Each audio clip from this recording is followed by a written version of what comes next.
gentlemen, this is Trisha with Insectopia. I hope everyone out there is doing well. Let's see. This past week I actually collected in a lake. I collected some aquatics from a lake with some students, and that was a lot of fun. We ended up bringing up dragonfly nymphs, damselfly nymphs. We got some haliplids, the crawling water beetles. We got I even found bloop, bloop, bloop, a really, really big tadpole. I believe it was a bullfrog tadpole. It was like 4 or 5 inches long. That was pretty awesome. I'd never collected one of those while I was aquatic collecting for insects, so I was pretty excited about that. And the kids were too. The kids had a wonderful time. So I hope that all of you guys are going outside and getting your bug on. I think that there is a good number of insects that are out and about now, especially here in Philly because it's nice and warm out. I've been seeing the pollinators flying and the butterflies are flying, and we've got beetles emerging out of the trees, so we've got all of the things happening. My ant colony, my carpenter ant colony, is actually doing really well. I have a couple of pupae now, and the queen is still laying eggs, so they're all still pretty happy. I'm going to be moving them to a warmer spot in my house shortly so that they can multiply a little quicker. They've been in a chillier spot just because it's where I hang out, and I wanted to watch them a little bit, but that's fine. Alright, so I hope all of you out there are doing well. And let's go on and get started. Hi, Ryoma. How are you doing? So, this right here is a Hister beetle. I'm not sure exactly what genus it is. My guess would be Hololepta. I went through and looked in Art Evans' Beetles of Eastern North America, and that seems to be what is closest. I haven't gone ahead and keyed it out yet, so I don't like to just photo ID insects. So I do know that it is a hysterid. So the scientific name for this family is Histeridae. Hysteridae. That's why people will call them Hister beetles. I'm not going to write that. That's why people will call them Hister beetles, because you can just take off the IDAE and then you've got your name. But the other thing that people call them are clown beetles. Now, I love this name because it doesn't make sense to me. Like, I look at this guy and think, oh, he's a clown beetle. But I don't know why. And so if any of you guys over the course of this live stream have an idea as to why we might call them clown beetles, or why maybe why this is a term, I'd love to hear it. My only real thought is that maybe you can kind of, scientists imagine that you could fit a bunch of them in one spot, kind of like you can fit a bunch of clowns in a car. I don't know. That was as close as I could get. So our specimen, if you want to give yourself some measurements, I did go ahead before class and I measured from the front of the head, not including the mandibles, all the way to the back of the abdomen, and the measurement on that is 0.95 centimeters. All right. So there's your measurement on that angle. But here's the crazy thing. I wanted to show you guys that Hister beetles, not all Hister beetles are like this, but this specimen, I believe it's probably a tribe of blister beetle or of Hister beetles. Let's check this out.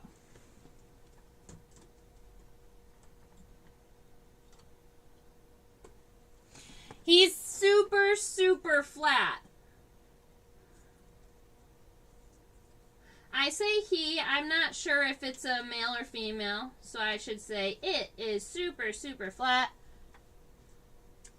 So if you look at it laterally, you can't really see any defining characteristics or anything. We do have the legs right here. You've got the mouth part up here. If I zoomed in, you would be able to see its eye. But I think that this is really funny, how incredibly flat these beetles are.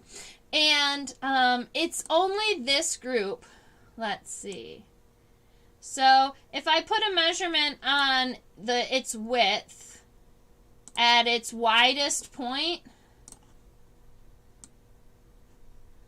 I gotta separate this. It is 0.14 centimeters tall.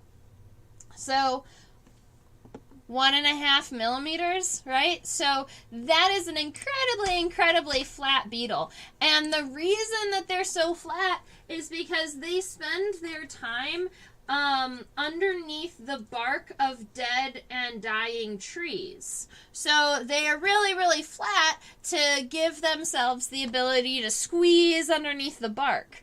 Now, they also... but a lot of times xylophilic or tree-loving beetles are, when they're down underneath the bark, a lot of times are actually feeding on the xylem and the phloem and on the tree. These guys are predatory. So they are actually feeding on generally fly matures, so maggots and beetle grubs, soft things that you can find underneath the bark also. So these guys are predatory rather than feeding on the tree that they are kind of burrowing down into. All right, Roma thinks it kind of looks like a clown shoe. I can get that. And I kind of love that. There's a stink bug out there. I believe it's Menacles incertus. And its common name is the elf shoe stink bug, because somebody looked at its pronodum and thought, that looks like a little shape of an elf shoe, so that's what we're going to call the entire species. And I love that about some common names, that they can be reminiscent of elves and clowns, I guess. I have yet to find... No? I was going to say I've yet to find an insect that was named after a unicorn, but there's a unicorn mantis out there. That's a one-horned mantis. So I think that you've got a variety of insects that are named after creatures that don't exist out there. It's kind of fun. All right, so I'm going to zoom in just a little bit. I had to have it zoomed out all the way to get those measurements. So now we can zoom in just a little bit. I want to see its entire body first, and to give us a little bit of an outline of the specimen. Alrighty. Sounds good to me. So I'm going to go ahead and give myself a little bit of a kind of a very soft outline of the specimen. That's going to allow me to make sure that my sketch stays on the page, because you guys know me, I tend to draw things really big, and then all of the body parts go off the page. Alright, so starting up here at the head, I'm going to go ahead and give myself kind of these parentheses, and those are the sides, the left and right side of the head. And I'm going to zoom in and get all of these features better. I just want to give myself a light outline just to see where I'm going, give myself an idea of the sketch. Maybe I'll do it a little darker so that you guys can see what I'm doing. Yeah. Alright, so we've got that light sketch of the head. I don't need to add the antenna. We'll do that when we come back. And then starting this next segment, this is the pronodum. And it actually comes up and wraps around the head a little bit. So you can bring that up. Probably only comes up about halfway past the head. So making sure you leave that. Don't go all the way up to the top of the head. And then round it down to really big parentheses, and then cut it off. And then we're going to go ahead and give ourselves the elytra and the abdomen. When we zoom in, you'll be able to tell that the elytra are actually end right about here, and then the rest of this is the abdomen. You can't really see that right now because he's so dark, and when we're zoomed out, he tends to get washed out a little bit. If I turned off this main light, we might be able to see the segments a little bit better. Not too much. But you can see right here, there's that little bit of a light spot. That's where the elytra end and the abdomen starts. I like to keep the bright light on. I don't know, maybe in this specimen it makes sense to leave it off for a minute. You get a little bit more depth this way. Even though the specimen is not deep at all. This is an incredibly flat beetle. Now, the funny thing is that not all Hister beetles are flat like this. So some Hister beetles are fairly rotund, circular, round, and those beetles don't spend their time underneath the bark. And so, all right, I've got my little bit of an outline. I've got my elytra set up. I think that we're going to be good for the lengths and sizes of everything. So I'm going to go ahead and zoom in and see what we can see about the head.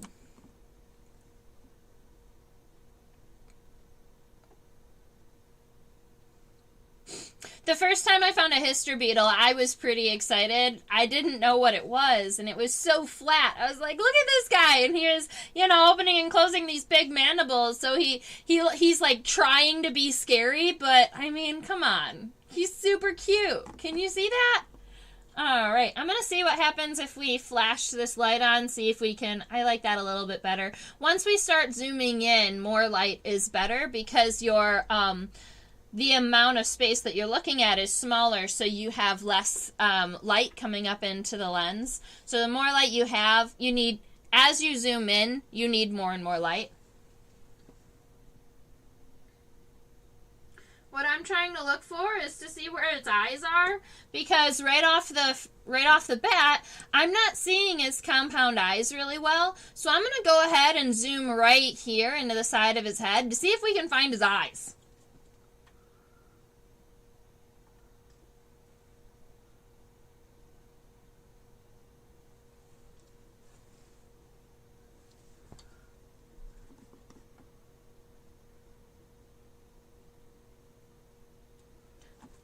His eyes are not prominent on his head.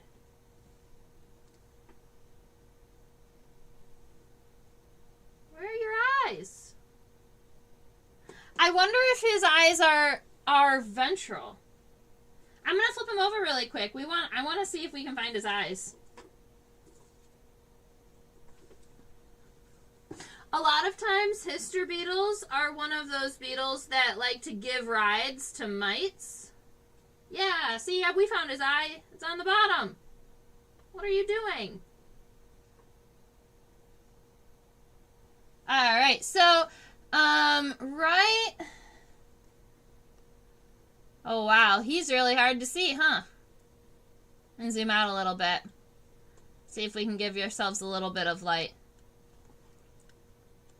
So this is the side of his head. We're looking right here. This is a mandible right here. This is an antenna. And his eye is right here. So how I imagine his eye, it's not really on the top or on the bottom. It looks like it is just lateral. It's just along the sides of the head.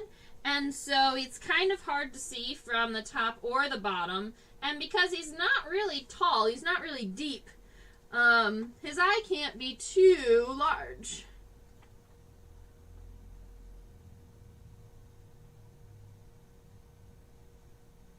That's wild. Alright, so I think that when we are zooming up and down right here, yeah, so you see that there's this little ledge right here. That's where the head ends and then the eye starts. So you've got a little eye and it is right here. If you're looking at these golden hairs that come off of the Pronodum, they are going right to near the eye right here. All right, now we found the eye. That makes me feel a little bit better.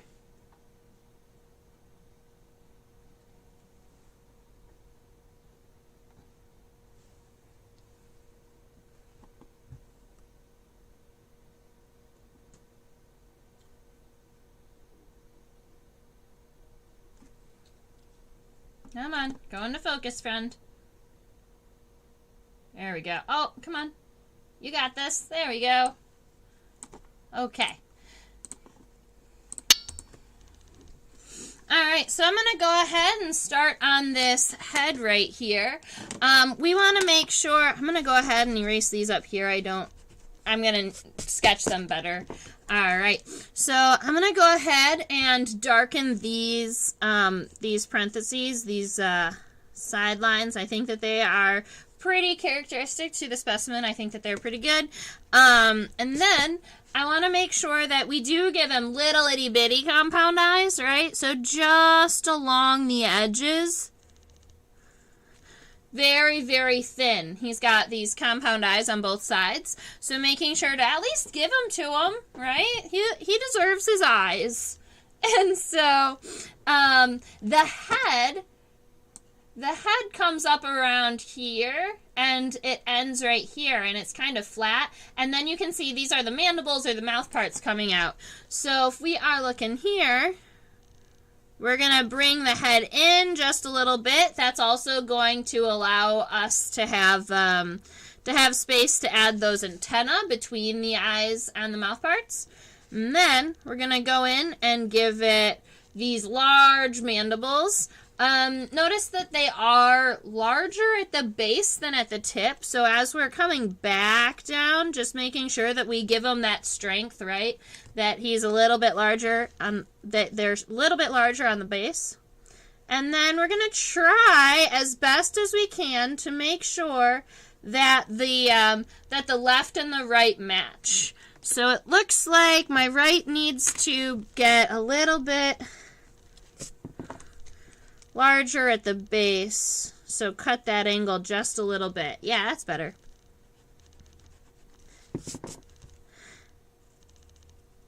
Okay. And then we do have these two little segments up here between the mandibles. I want to go ahead and zoom in on his head so that we can see those.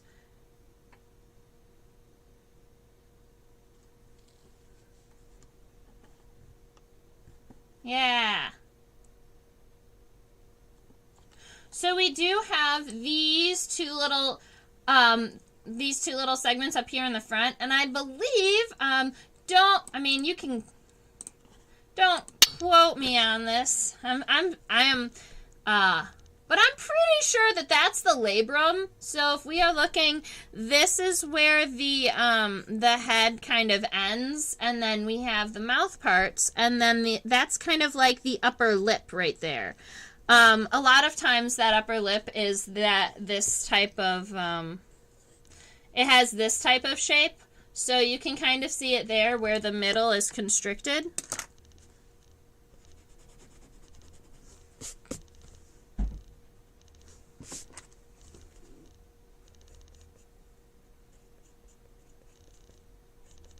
Alright, so we have our labrum, right? Labrum, the upper lip.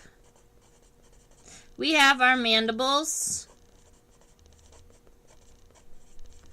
I don't see any ocelli or simple eyes on our beetle's head.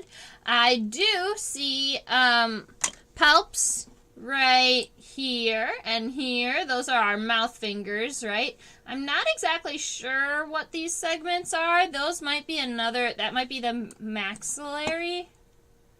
I'm not sure what those guys are in the center, but we can go ahead and sketch them, and then maybe we can look it up in a minute. So we've got 1, 2 on this side. 1, 2 on this side. Those are our palps. Those are like our little mouth fingers that help push our food into our mouth. And then we have those two guys that are longer and in the center.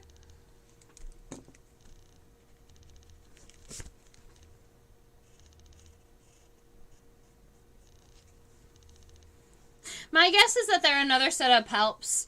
I would have to flip the specimen upside down to see where the labium or the lower jaw is.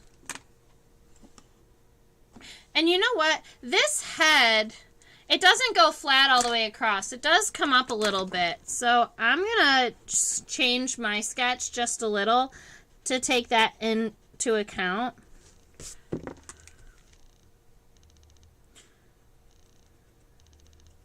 I'm going to go ahead and give it an upward facing and then add the labrum.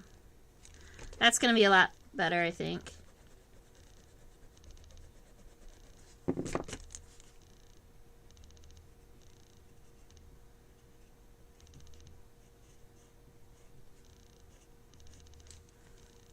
Something like that. So we've got a pretty awesome head going.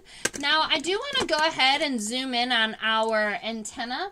I think that I couldn't tell if our antenna were lamellate or clubbed, so that's what we're going to look at when we zoom in.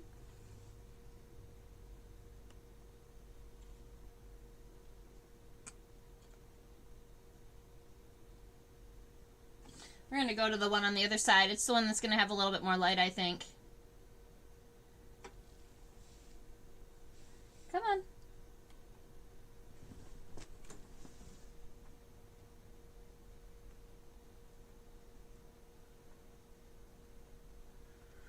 All right, so it is definitely looking clubbed to me. So I will share with you what I was looking for when I'm talking about lamellate versus a clubbed antenna over here. So if we have a lamellate, it's spelled Lemellate, lamellate antenna open and close like this. So I was looking for, we have the scape, that's that long segment, the pedicel, it's that triangular segment, and then we have the rest of the flagellum.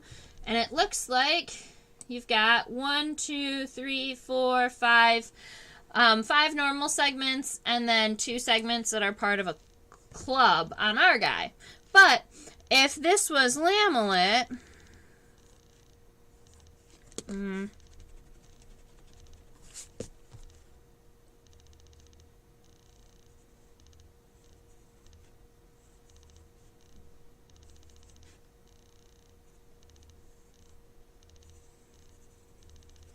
all right, so lamellate antenna, a lot of times they can look like a club at the end, but then they're going to have sutures down the center that look like this, that go lengthwise along that club, and then have the ability to open and close. So instead of it just staying closed like that, it would be able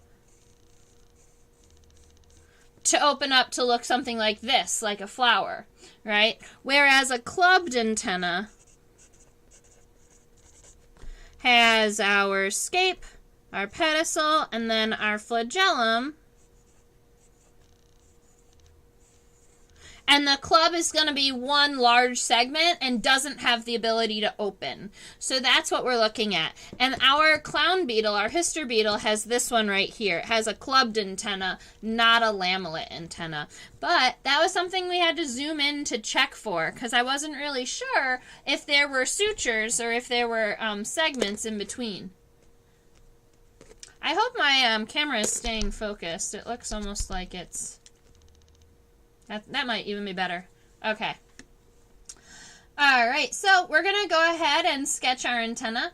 Now, antennal segments, right? This first antennal segment right here is fairly long. The first antennal segment does get a name all to itself. So I'm going to go ahead and add it right about here, coming backwards. All right, and that's what we call the scape, S-C-A-P-E.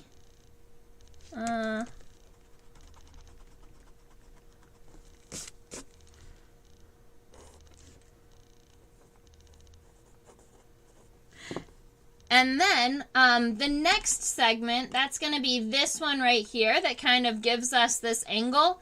A lot of times this segment is triangular and it kind of helps our antenna bend and move after our scape. This guy is called the pedicel. P-E-D-I-C-E-L, pedicel. And then the rest of the segments are all considered the flagellum. And I know a lot of people say, hey, sometimes bacteria and other like small single-celled things, organisms, they'll have flagellum too. And those are like their little tail that help them move along, that help them swim. Yes. True statement. Those are also flagellum. Sometimes scientists use the same word for multiple things, but if you think about it, they don't have the same function, but they both kind of move the same way, right? So if you're thinking about an insect's antenna kind of waving around, it makes sense that they're called a flagellum.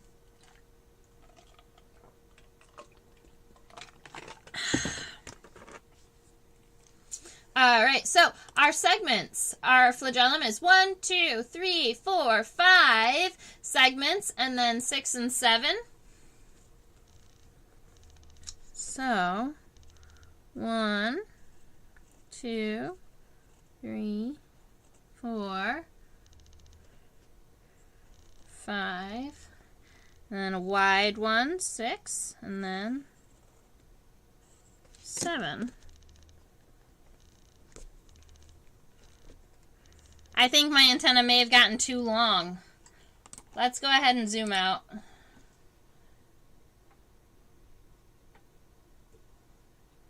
I need to compare it against the size of the mandible, I think, is what I need to do.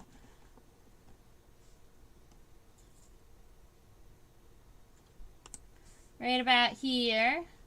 So it is a little bit longer than the mandible. I'm going to erase labrum because it is in the way. I think that I made my antennal segment too long because I was trying to make it around that word.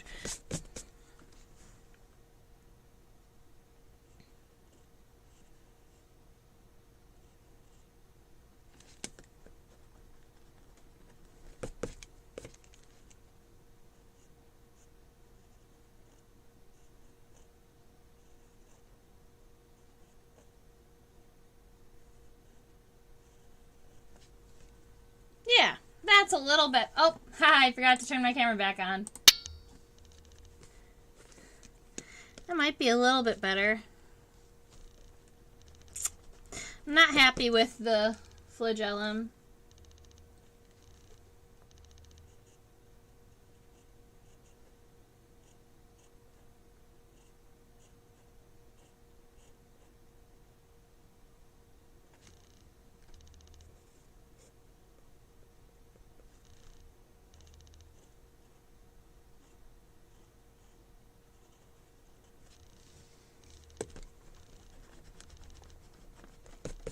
Has to be a pretty obvious knob.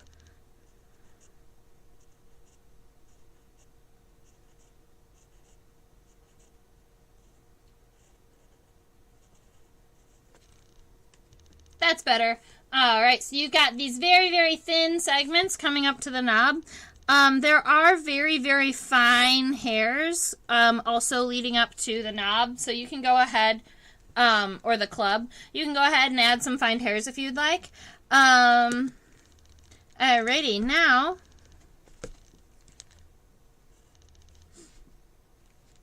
we've got our clubbed antenna. I can add this labrum back in.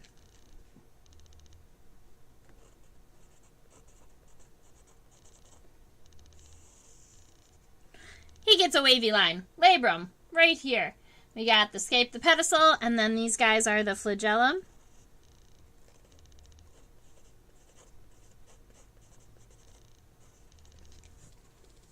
Cool. Very good. All right, so there's lots of things to label on the head, but there's not going to be as many things to label as we move down the body because a lot of the characteristics and a lot of the fine details, especially in these clown beetles, are up in the head. And then as we move back towards the thorax and towards the abdomen, we'll have less things to label. We'll notice that these segments are fairly large or wide. They don't really have a lot of defining characteristics. Let's check it out.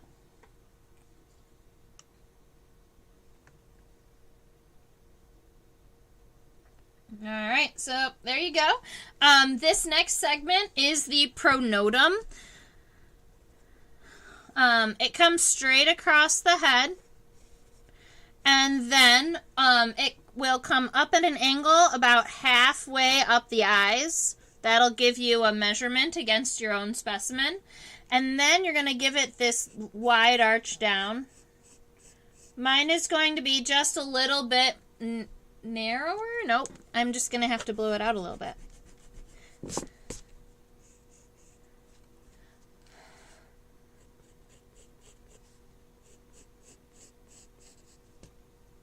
Yeah.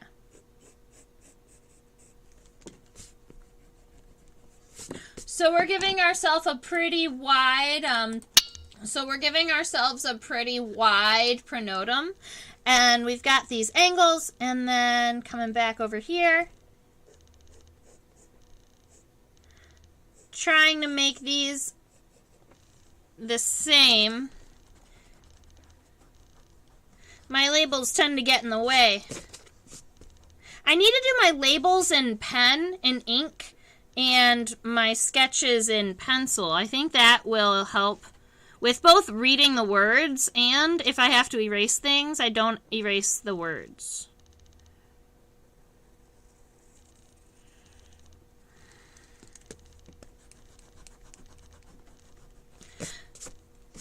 Alright, so I've got this side, and then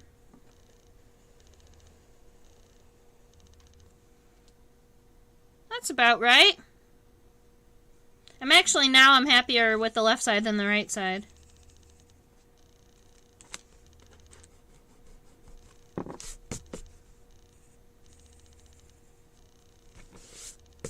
Alright, so making sure that these are as even as possible on the left and the right side, and then you're just going to let them cut across.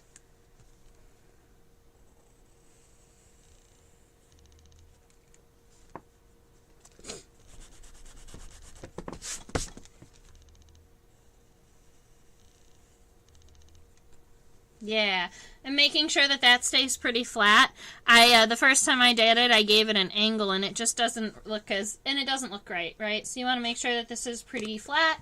And then we're going to move our specimen down so that we can see our abdomen.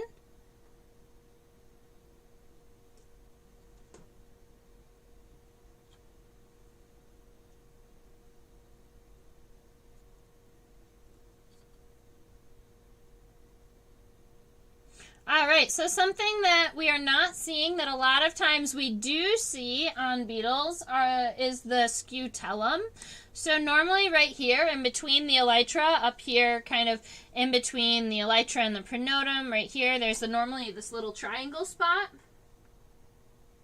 And I am really not seeing his Skeutelum, so it might just be, the elytra might just be covering that segment of his body. Interesting enough. Alright, we can move on. So I want to try and give us the entirety of this, this segment. I feel like my specimen keeps moving.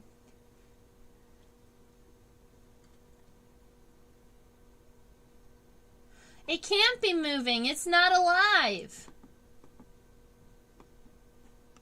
Alright, so here we can see the separation of the elytra and the abdomen. So this is between the left and the right, and you can see the wings, the elytra, they come down around this way, and then they angle up, and then they come back down and angle around.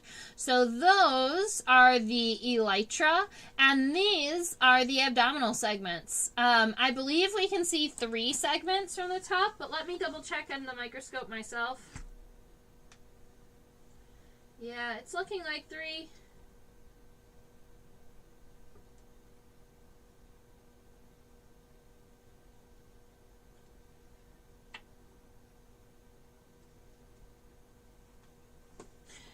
So I think that those are 3 abdominal segments past the elytra. You can't really see it super well from the top, but if you are looking at kind of the indentations on the laterals of the beetle, it kind of gives the impression of 3. So there's definitely one segment right here that's very thin, but you can see we've got this angle, and then another one, and that would give me the impression that it is 1, 2, and then 3.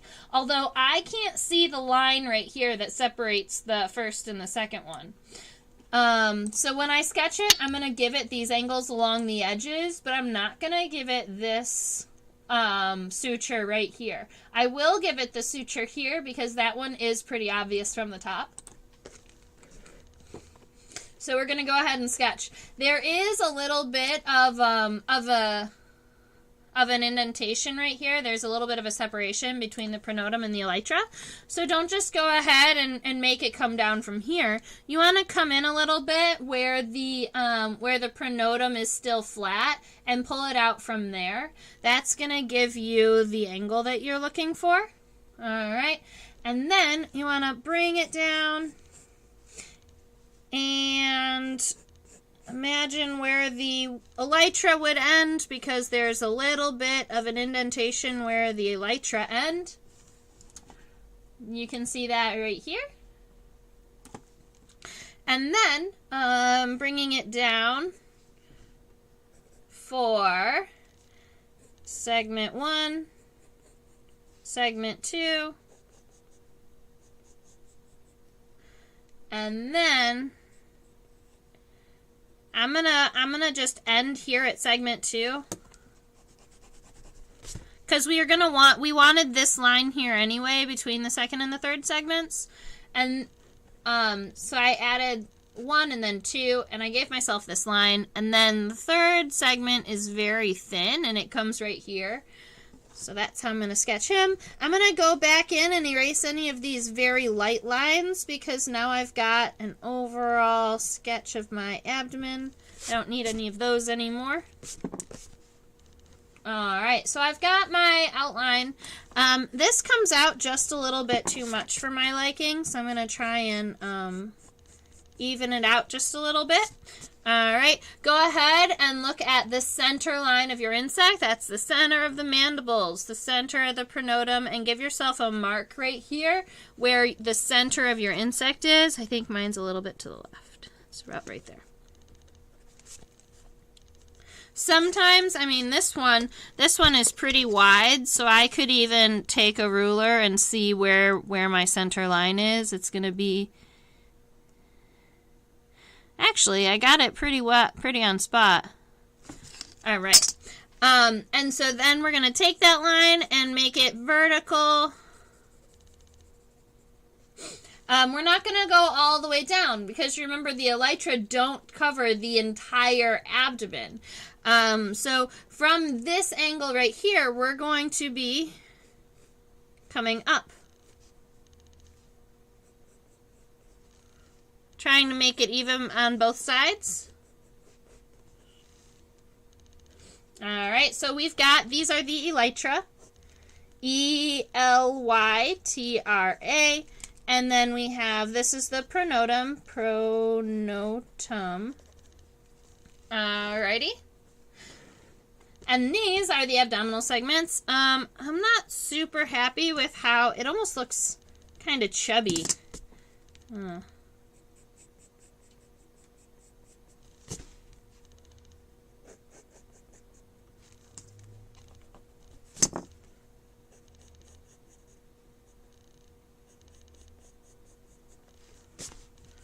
Very good.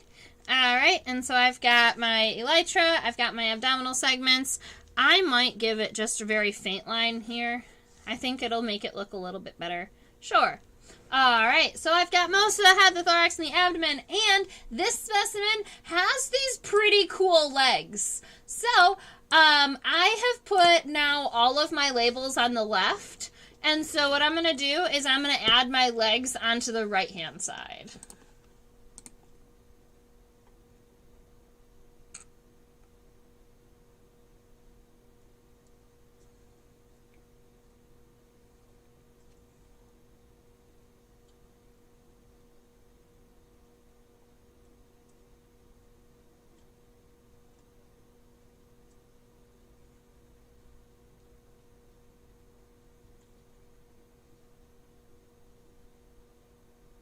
See, the tarsal segments on this first leg, they're not really pinned properly.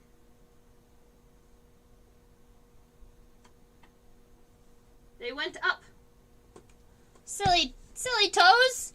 They went up. All right, so I'm going to make sure that we focus right here. This is the tibia. Excuse me. You can't see the femur. A lot of times you can see the femur on the edges where they're coming out. So you've got the coccyx is kind of the base. It's like the hip bone. And then you've got the femur and then the tibia and then the tarsi. Well, it looks like right about here we can't see the femur. So the tibia is sticking out. This is the first pair of legs, so it is connected to the pronotum, and they're going to be coming out right here on the edge of my pronotum. So I'm going to come out and give it this segment right here. And then when it comes down, it has these waves.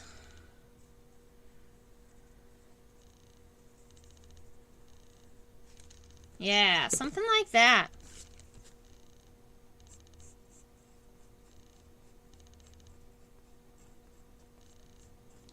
And then at the end of this, we have another little finger. I believe we'll call that a tibial spur, but we would call it a tibial spur if it was a hymenopteran. If it was a bee, a wasp, or an ant, that would definitely be a tibial spur. I am not sure if that's going to be the same terminology for a beetle. That's what we're going to call it. It almost looks like an opposable thumb. All right, and then we have these tarsal segments. I believe that Hister beetles have a 5-5. Let me look it up real quick. I was just looking up Hister beetles, so I know where they are in my my book. Yeah, so they have a 5-5-5 tarsal formula or a 5-5-4. So when we're sketching ours, we're going to count the last tarsal segments just to make sure we know which ones ours is. But this first leg should always have 5 tarsal segments. So what we're looking at are 4 very small rectangular segments, and then this one that is a little bit, oh, come on. Just lost my microscope camera.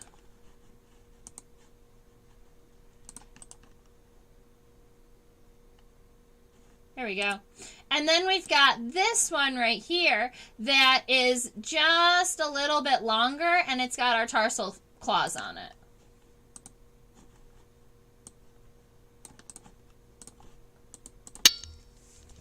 So, starting out coming here, I'm going to give it 1, 2, 3, 4 segments, and then a longer one with 2 claws.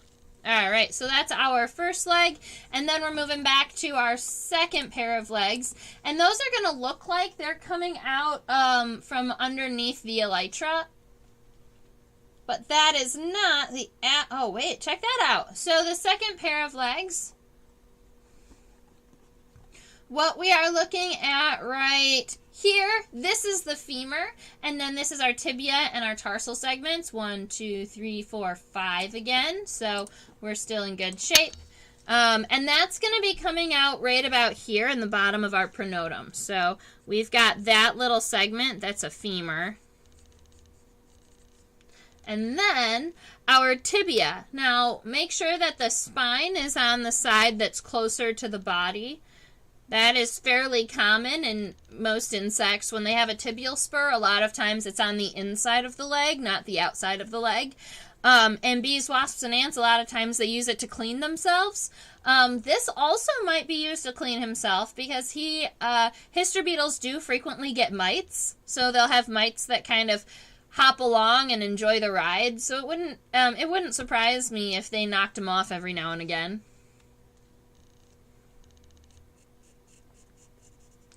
I don't think that they have, I think that they're commensal, that there's no real positive for the clown beetles to have them. Some insects purposely carry mites, like burying beetles, because because the mites will actually help pre-digest some of the food so that their babies can eat. Mutualism. All right, so when we're sketching this tibia, we've got these edges here. So the first one's kind of small, and then the second one is larger, and then we've got this double spine at the end of the tibia.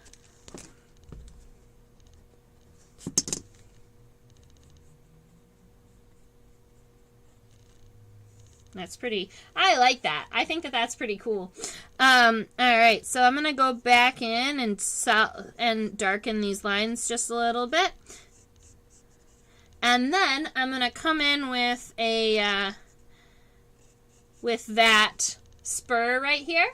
And then our tarsal segments. So we have 1, and then 2, 3, 4, and then the longer one, and the 2 claws. So that is 5 tarsal segments. All right. These lines are now a lot darker than my lines for my body, and I'm just going to go through and darken these up just a little bit.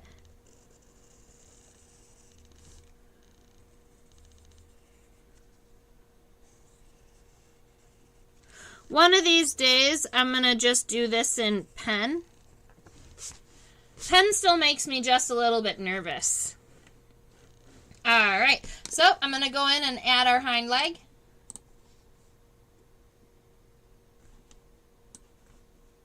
Aha, we can see the femur on this one too. I'm going to go ahead and zoom us out a little bit so that we can see, yeah. So the hind leg is coming out right about 2/3 into the wing. So the wing, or the elytra, ends about here. So that gives you an idea of where this leg is coming out on our body.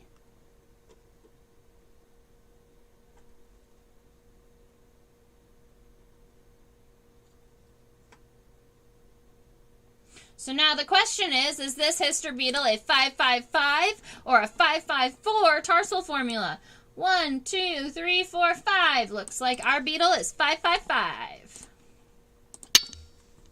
So we have probably coming out from right about here is where I'm thinking, because we are about 2/3 into the length of the wing, and then our femur is gonna be kind of wider at the base than at the top, and that's because it's coming up towards us just a little bit.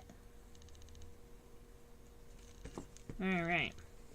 So we've got that femur, and then our tibia coming down. I think we can even see the trochanter, which is like a knee-like segment in between the femur and the tibia. A lot of times we can't see it, and it's so small that I haven't really brought it up a lot. But right here, there looks like there's almost this little oval at the end of the femur that goes to the tibia. And that is like the insect's kneecap, and that's called a trochanter.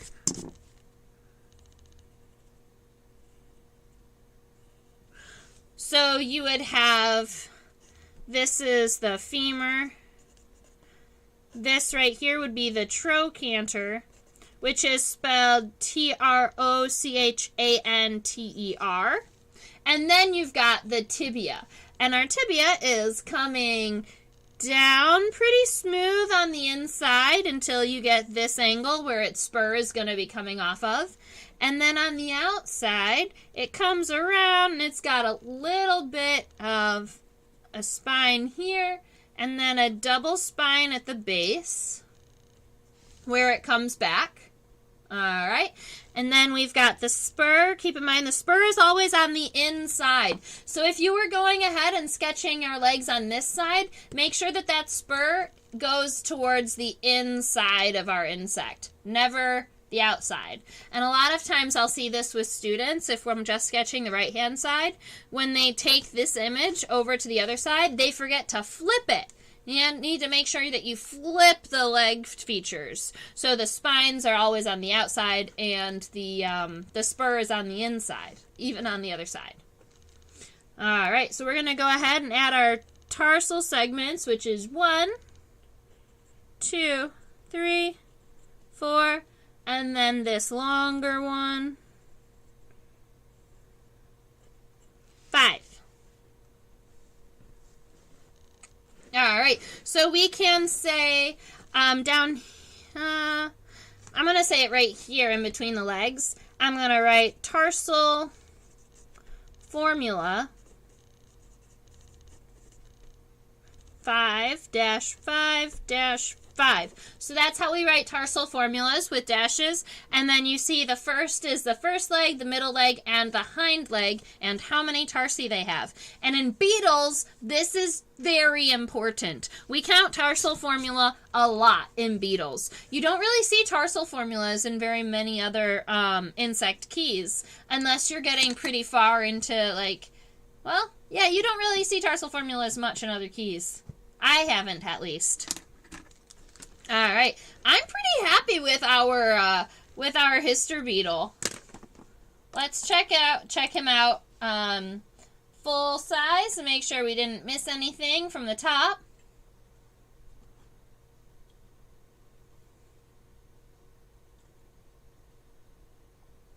All right, so it's looking good. We've got those clubbed antennae. Let's turn on the camera. We have those clubbed antennae. You know what? I'm going to go ahead and add our second antenna. I think that I have the room here, and it's going to make my specimen look a lot better. So I'm going to go ahead and give it its scape, right? That first segment. And then the pedicel, which is this next triangular segment. And then I'm going to give it small segments up to the larger club. And I believe they had... Oh, yeah, it was 5 and then 2. So it's 1, 2, 3, 4. They need to be thinner. 1, 2, 3, 4, 5, and then the wider 6, and then something like that, where you have the individual segments. And then, you know what? I think that I can even do this. So it's a little closer to the camera. So you can see that I've got these individual segments. I'm going to go ahead and make sure that I erase this line in the heads because the antenna is on top of it.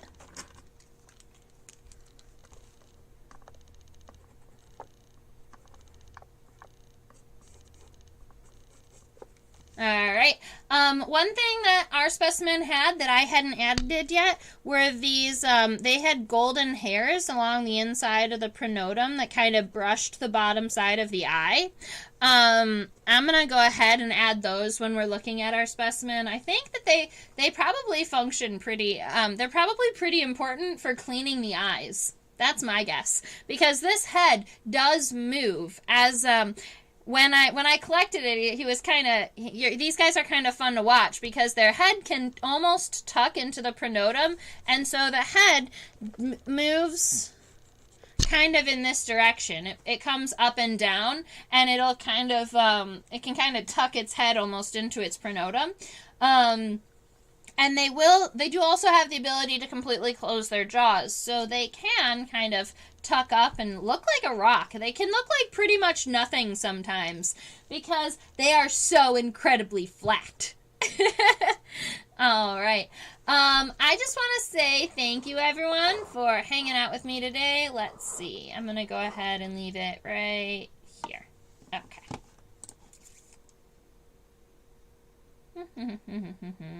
There it is.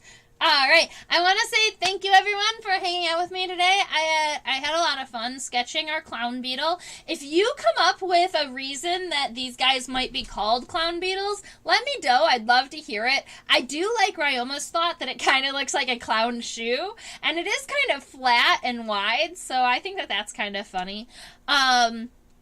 Yeah, so just let me know if you come up with a different reason why these guys are called clown beetles.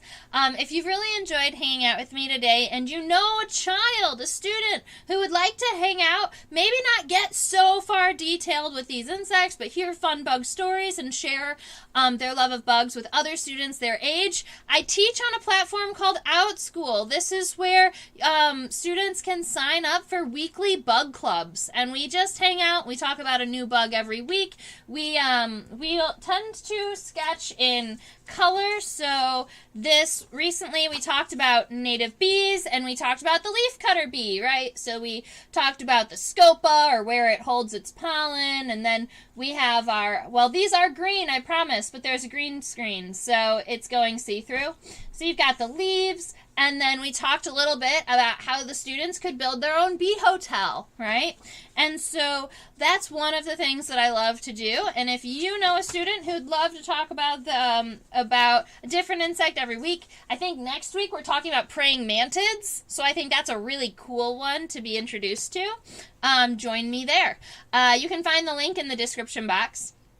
Make sure that you hit the subscribe button. I love when people subscribe. It makes me so happy, and it really does increase the people who are even able to see these videos, right? Because if you subscribe, or if you like the video, then more people are going to be able to see it, and we can share our love of bugs with the world, and that is our goal. So please go ahead and hit the subscribe button, and if you hit the little notification bell, then you'll get a notification every time I go live. How about that? Good times. Right here, this is my PayPal link. If you really enjoyed hanging out with me today and you really enjoyed the class, go ahead and tip me a couple dollars. It's super appreciated, and it's something that does help, because this is what I do for a living. I teach about bugs. I teach locally in local parks, and I teach online and virtually and all over the place, and this is what I love. So go ahead and support me here, and it would be super, super appreciated. Thank you so much. I do have an Instagram. Go and check out my microscope pictures. I love taking microscope pictures, and you'll see lots of them. So have a wonderful rest of your week. I hope that you all have enjoyed hanging out with me today, and I will see you next week. Let me know what you want to sketch next week. I'm open for suggestions as to what you want to sketch. I will say that my collection is like over half beetles. So as we're closing in on having sketched many families of insects already, we're likely going to start sketching a good number of beetles. I do love them, but spring is here, so I might go ahead and see if I can collect myself some more pollinators and some more Hymenopteran, because I know that that is a love of many of you out there who watch me. All right, so thank you so much for hanging out with me. Go out, happy bugging, and I'll see you next week.